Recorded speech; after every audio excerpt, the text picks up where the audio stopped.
Well, I did it. I moved out of my house. I sold my house.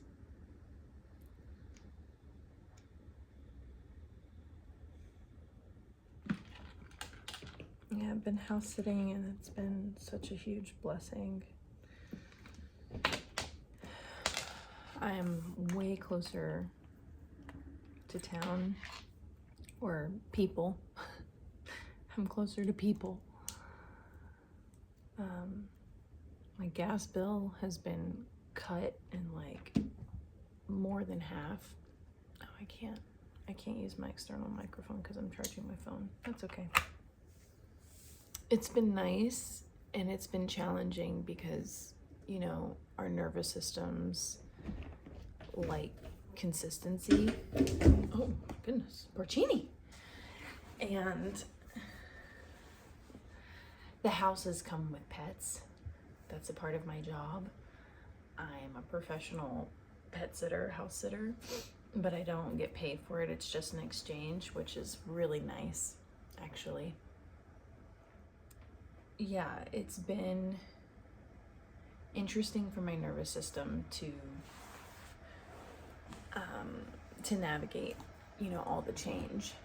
And on the one hand, it's been really relieving, and it's nice to like have a change of pace and do something different, but it's never for a long time. So it's making me really have to get disciplined.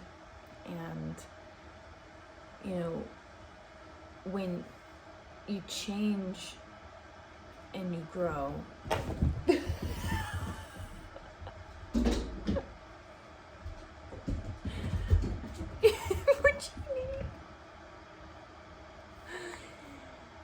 things have to die and go and be transformed into something else. And so if you're anything like me, you have all the tools, but the follow through with implementation and consistency can be a challenge sometimes, which, you know, can be viewed as like laziness without any judgment, obviously. It's like I'm so privileged with all that I know and all that I've studied for years and years and years that I have everything at my disposal. I'm so abundant that I get the opportunity to choose not to do anything with it, right? Like, that's not wise, right? Like, I have so much that it's a waste to not implement and create a routine and a structure for myself that can really help me stay grounded no matter where my environment is, no matter what I'm doing, no matter what. And so I feel really inspired because of the upheaval.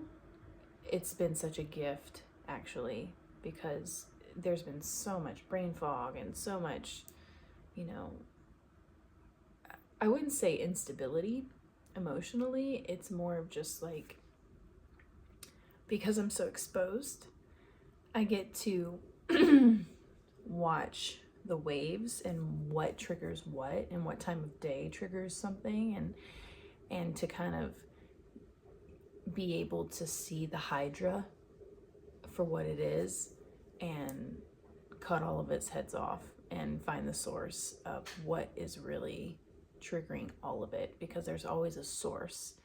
And I follow the teachings of the Ascended Masters, and so it kind of boils down to your original, what they call birth trauma, from when you came here. If you're an avatar, or even if you're an original earth inhabitant, there's always that original wound, right? And so I was getting really close to it. There was a lot coming around, like persecution and betrayal and being judged. And that's usually the themes that you undergo as an avatar. either being, persecuted for doing something wrong, which is, I think a lot of strong women in embodiment right now can probably relate to, is like this feeling of like, who's gonna burn me at the stake again? It's like, it's this feeling that we get. And I've had that. It's just like this, what I've noticed in my thought patterns, because you have to understand, it's like I'm uncovering like past life PTSD that I've always had. I wasn't as attuned or aware enough to realize like that's what's going on. And me moving forward and choosing something in alignment with my divine plan, like selling my house and moving forward with a business mentorship, so that I can actually give you guys what I've been holding on to, and like the transformations that I've gone through in the last however many years I've been on this path, so I can finally actually give it to you. So I can actually finally show up in service. But back to the PTSD, I noticed like a lot of my thoughts centered around all of those themes of like, okay, assuming that I'm doing something wrong, right? Where does that come from? It comes from some type of separate self, some trauma that I have that goes beyond this lifetime. But if y'all want to entertain just this lifetime, that's fine too. But it's all epigenetics, epigenetics, reincarnation, simulation theory. It's all the same thing. I just have to reiterate that.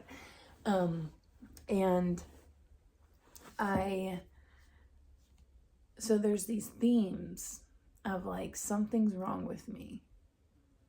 It boils down to I'm doing something wrong. Something's wrong with me. And like feeling abandoned or lonely. And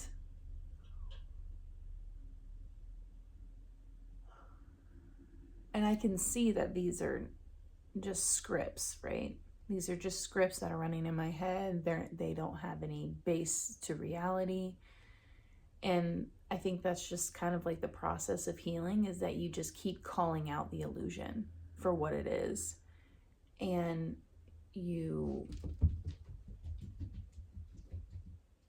slowly start to unravel the false reality that has been overlaid on top of you because of the trauma that you've had. Okay?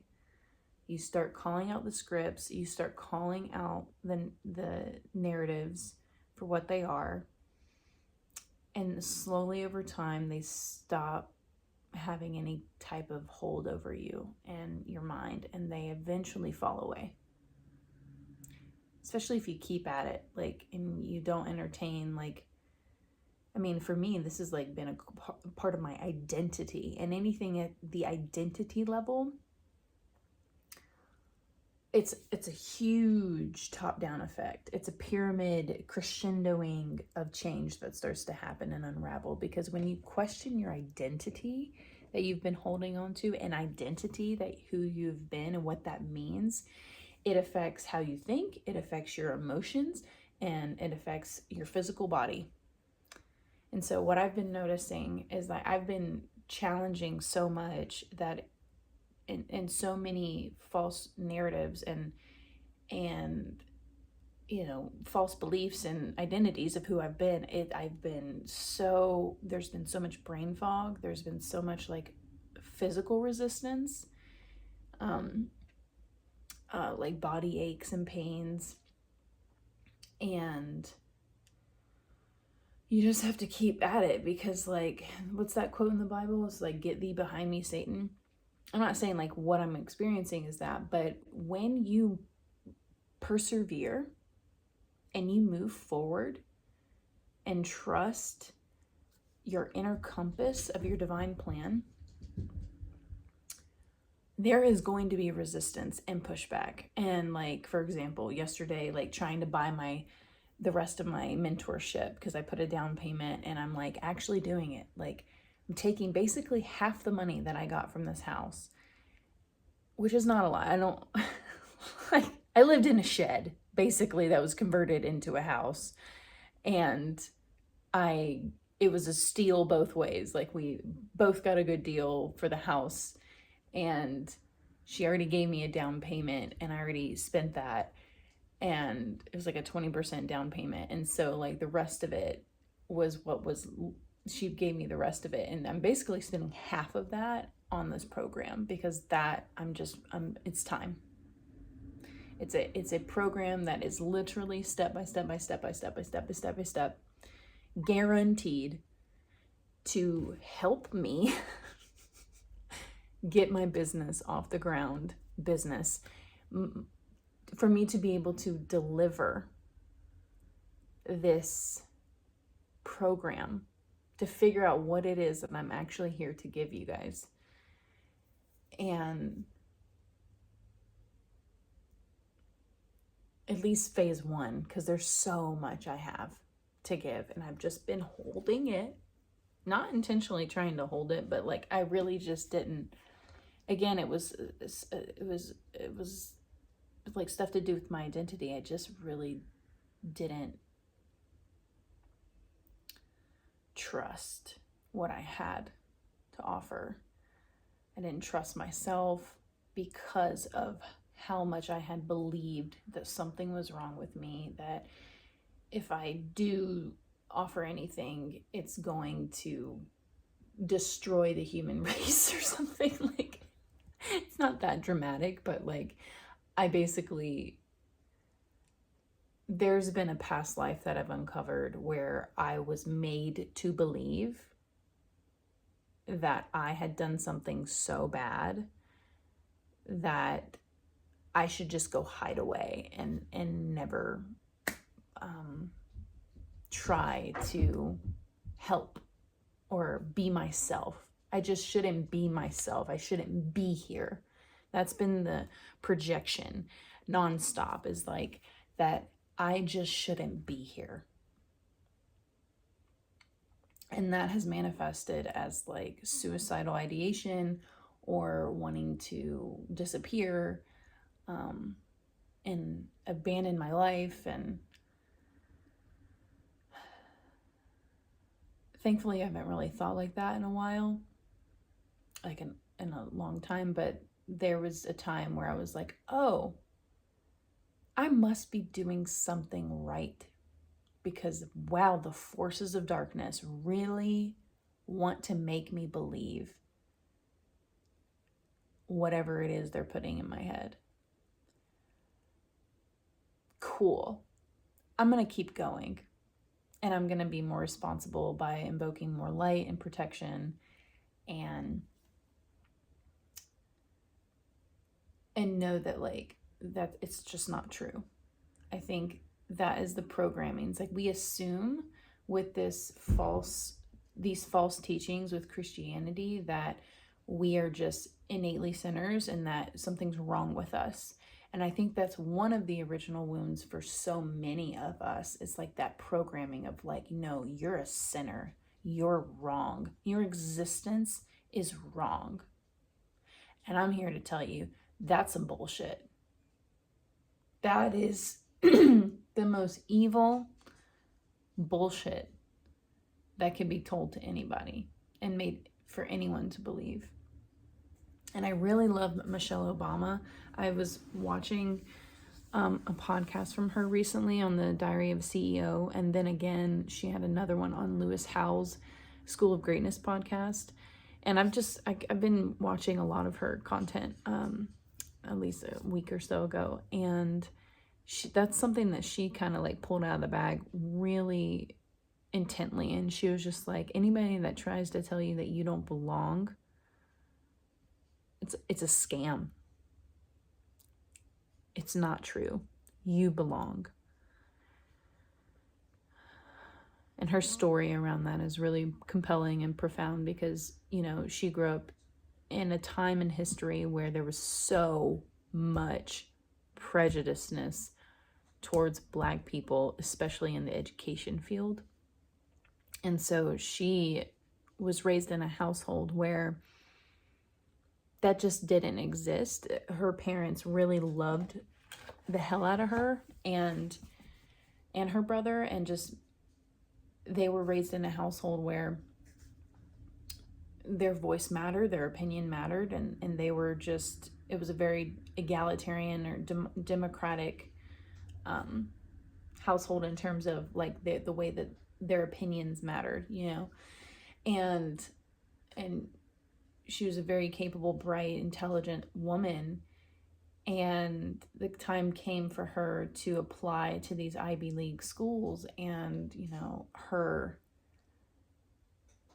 guidance counselor, academic counselor, advisor in school was just like, I don't think you're really Princeton material, or something like that. And so she started to, you know, really question herself. Meanwhile, she didn't grow up in an environment that made her question herself. You know, everything in her environment told her she belonged, and that she was worthy, and that she was capable, and that she could do anything, right?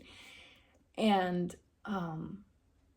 so she gets to Princeton, or I think it was Princeton. Yeah, she gets to these, Harvard. No, it was Harvard. And she gets there, and she looks around, and she's like, oh my God, what a scam. Like, realizing like the kind of kids that can get into Harvard, that can just get into Harvard with some money from their parents, versus like, you know, they're also very capable, intelligent people. But when she looked around, she was like, oh, this is, I will never believe anyone telling me that I can't do something, or that I don't belong, because that is some bullshit, because I belong, clearly. Like, I'm about as smarter than anybody here, you know. And so I just share that anecdotal story to say that, like, one, go watch the interviews or the conversations. It's really moving. And two, I just refuse to continue to accept the narrative that has been programmed inside of me, that I shouldn't be here, and that I shouldn't share my voice, and I shouldn't be of service in what I came here to help and be of service for. And it's not from this like codependent, like saving everyone and who I'm here to save. Like, I think in my early 20s, that's where it was coming from. It was this hyper vigilant, like, I have to figure out what it is I'm here to offer, because I have to help people. Like, it was like, I think it was also motivated by poverty consciousness, and just like wanting to also have some reciprocity and not feel like I'm in poverty all the time. And then that's another thing that I've been looking at, that this has been really challenging, because that lifetime, at some point, there was a trauma that was so deep that I basically renounced worldly ambitions and took a vow of poverty for my spiritual practices. And I've rebuked that contract, I've rebuked that vow, and I've had enough. But there's still so much in my literal neurology, like in my neural pathways and wiring, that is still unraveling, which is this like hypervigilance around poverty and fear of poverty, because I probably experienced so much poverty that I died from it, or it ruined my life at some point. So I'm undoing the poverty dragon, you know, programming. And it's done. It's just, I've got to catch my nervous system up now, you know what I mean? And programming it with this abundant consciousness, because it's already been done. I just got to catch myself up, which is so much of us that like we intentionally rebuke and cut these cords and these karmic contracts, and now we just have to catch our bodies up and because again, everything starts in the mind, right? Everything starts in the identity, level. And then it just trickles down. It takes time. We're on planet Earth. It's not instant. It takes time. And time can be 2 days or 2 months or 2 weeks or 2 years, whatever. If you're anything like me, I've been looking at my old journals from like 4 years ago, 3 years ago. And the things that I knew now, or that I knew then, are the things that I'm like, oh, I knew then. So why did I then put myself through an experience that would have me second guess that, or not choose that and just keep walking? Like, I could have bypassed an entire bullshit fucking relationship. That's what my ego says. So it's in a really empowering place that I'm in. And I think for all of us, because there's a lot of things going on in the world right now. And it's time to kind of like level up and step into your power and whatever that is in your life. Even if you're a janitor, if you're a lineman, if you're anything, just like, it's really time to level up and to take care of yourself in all the ways. It's like we go to the gym, right? Okay, great.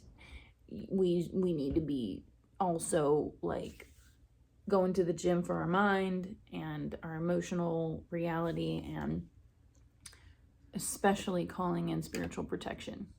And I call to Archangel Michael for that. And I do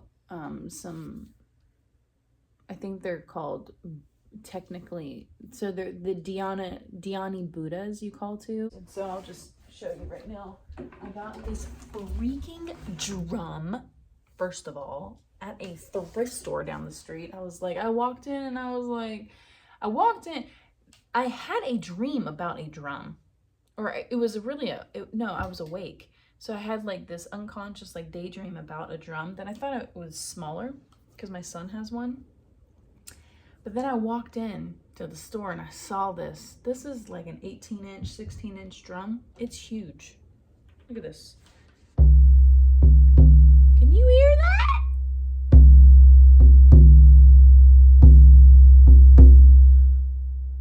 I mean, it feels like a whale is speaking to you. It's just like the vibration. Anyways, and so what I find myself doing, even when I don't have my drum, I sing this prayer over and over again. It's a mantra. And I'm not going to go into like the full meaning of it, but Vajra is a word in there. And Vajra is like, I belong. I am anchored here. And it's like proclaiming your right to be here. So if you've been following me for a while, you know what this is, but it's awesome. And you just say it over and over and over again, okay? Om Ahom Vajra Guru Padme Siddhi Hum. Om Ahom Vajra Guru Padme Siddhi Hum.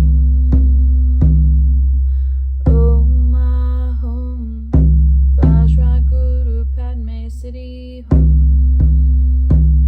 So the words are Om Ahom, Hum, Vajra Guru Padme Siddhi Hum, Hum. Om Ahom Vajra Guru Padme Siddhi Hum. Om Ahom Vajra Guru Padme Siddhi Hum.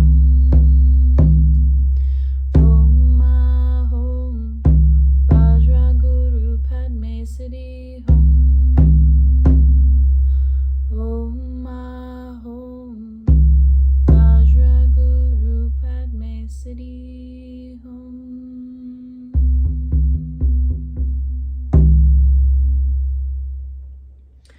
You can go as long as you can. That's all I gotta say. Go long.